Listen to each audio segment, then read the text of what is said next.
نعیم صاحب، آپ اس طرح ویگ طریقے سے آگے کیوں بڑھنے کی کوشش کر رہے ہیں؟ چودھری شیر علی نواز شریف کے رشتہ دار ہیں، بہنوئی لگتے ہیں ان کے رشتے میں، جی بڑا قریبی رشتہ ہے ان کا، اور وہ ان کا بیٹے کی زندگی خطرے میں تھی۔ وہ سر عام انہوں نے پریس کانفرنس کی تھی کھلے عام سب کے سامنے، انہوں نے کہا کہ 22 بندے مار چکا ہے اور میرے بیٹے کی زندگی کو بھی خطرہ ہے۔ ابد اس پہ باقاعدہ عابد شیر علی انڈر پریشر رہتا تھا کہ یہ کوئی ان کا پولیس والوں سے تعلق ہے، لیکن اس چیز کو آپ کو انویسٹیگیٹ کرنا ہے۔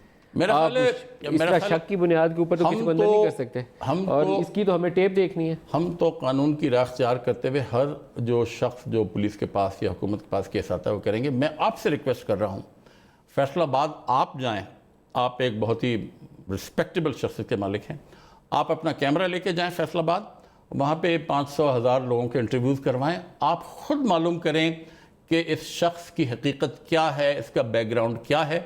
ہم تو مخالف ہیں نا، آپ تو نیوٹرل ہیں نا، وہ حقیقت سامنے آ جائے گی۔ لیکن میرے اس انٹرویو کی بنیاد کے اوپر آپ اسے سزائے نہیں میں اپنی بات نہیں کر رہا ہوں۔ آپ نے اس کو 15 کلو ہیروئن میں پکڑا ہے، اس کو ثابت کرنا آپ کی وہ ذمہ داری ہے۔ کیونکہ ہمارا حریف ہے نا، وہ حلیف تو نہیں ہے نا، ثبوت تو دینا آپ کی ذمہ داری ہے۔ ثبوت میں کہہ رہا ہوں کہ آپ خود معلوم کر لیں، اور اگر اس کے خلاف FIR وغیرہ ہیں، ان کی تفتیش مجھے نہیں پتا، اس کی تفصیلات اس وقت میرے پاس نہیں ہے، مگر ہر FIR کی تفتیش ہونی ضروری ہے۔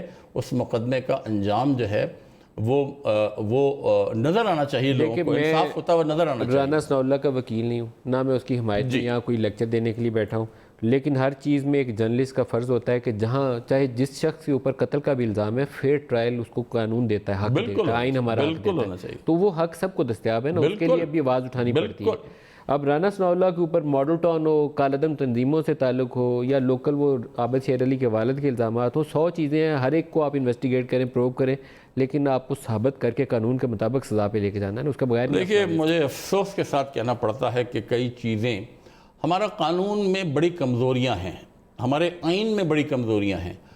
ہر چیز کو قانون کے مطابق، ایک حقیقت کو بھی بعض دفعہ قانون کے مطابق ثابت کرنا مشکل ہو جاتا ہے، تو اس لیے غیر قانونی طریقے سے پکڑنا معاف کیجیے گا، کچھ چیزیں عیاں ہوتی ہیں۔ ماڈل ٹاؤن کا واقعہ آپ کے سامنے موجود ہے، کون لوگ کریں نا؟ نہیں، میں کہہ رہا ہوں نا کہ اس کے کمیشن ہوا ہے عدالتی، عدالتیں آزاد ہیں اس ملک میں، مکمل طور پہ آزاد ہیں، ہم انٹرفیئر بالکل نہیں کرتے۔ یہ آپ ایکسکیوز دینے کی پوزیشن میں نہیں ہے، آپ نے اور طاہر القادری صاحب نے دھرنا دیا تھا کہ یہاں پہ ماڈل ٹاؤن کے لوگوں کا انصاف لینا، طاہر القادری اس لیے آپ کے ساتھ بیٹھے تھے۔ اب آپ کی ذمہ داری ہے کہ اس کو پروو کریں اور اس کے ذمہ داروں کو سامنے کریں۔ اس پر ہم کچھ اقدامات اٹھا رہے ہیں، کورٹس میں ہم ہیں، اس حوالے سے حقائق سامنے آنے باقی ہیں۔ ایک رپورٹ جو تھی جسٹس نجف کی، اس حوالے سے سامنے آ گئی تھی، مگر بعد میں کچھ قانونی رکاوٹیں ایسی آئیں۔